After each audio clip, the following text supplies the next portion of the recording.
Start.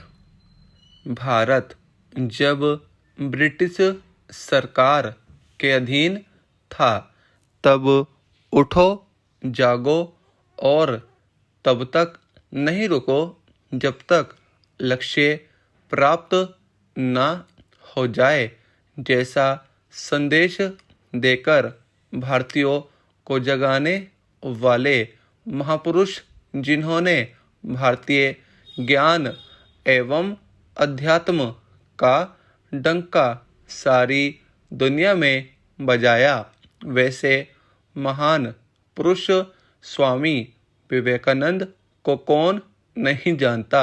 भारतीय युवाओं के बीच उनकी लोकप्रियता का अनुमान इसी से लगाया जा सकता है कि वे आज भी 60% से अधिक शिक्षित भारतीय युवाओं के आदर्श हैं।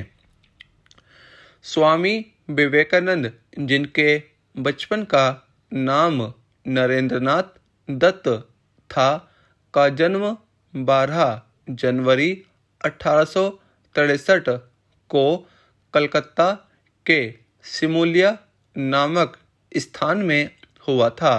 उनके पिता श्री विश्वनाथ दत्त एक प्रख्यात अटॉर्नी थे।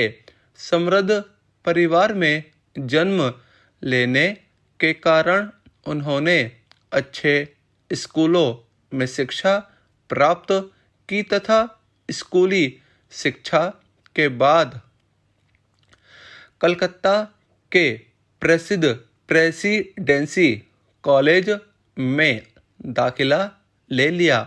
उस कॉलेज में पढ़ने के दौरान उनकी आध्यात्मिक भूख जागृत हुई और वे ईश्वर, विश्व, मानव इत्यादि के रहस्य जानने के लिए व्याकुल रहने लगे।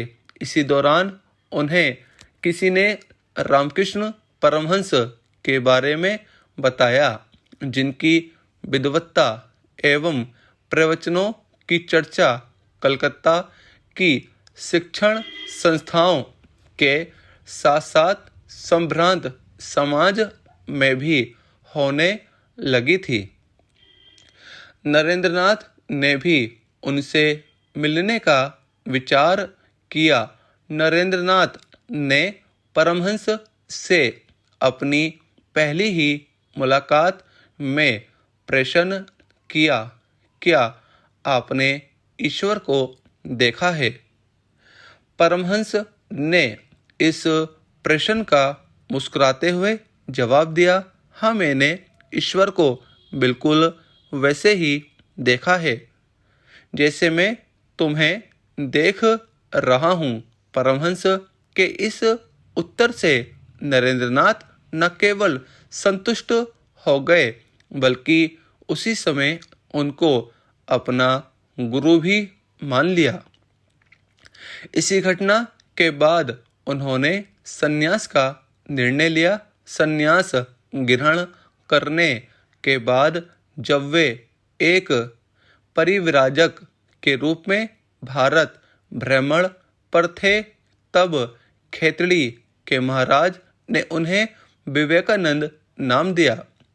रामकृष्ण परमहंस से मिलने से पूर्व स्वामी विवेकानंद हर्बर्ट स्पेंसर के नास्तिकवाद से प्रभावित थे। समय के साथ साथ स्वामी विवेकानंद में नास्तिकवाद का विकास होता जा रहा था। 1893 ईस्वी में जब संयुक्त राज्य अमेरिका में विश्व धर्म सम्मेलन का आयोजन हुआ तो खेतड़ी के महाराज ने विवेकानंद जी को भारत के प्रतिनिधि के तौर पर उसमें भाग लेने के लिए भेजा। 11 सितंबर 1893 को इस सभा के स्वागत भाषण में स्वामी जी ने श्रोताओं को संबोधित करते हुए जैसे ही कहा, प्रिय बहनों एवं भाइयों, वैसे ही तालियों की गड़गड़ाहट से वहां का वातावरण गूंजने लगा। स्टॉप।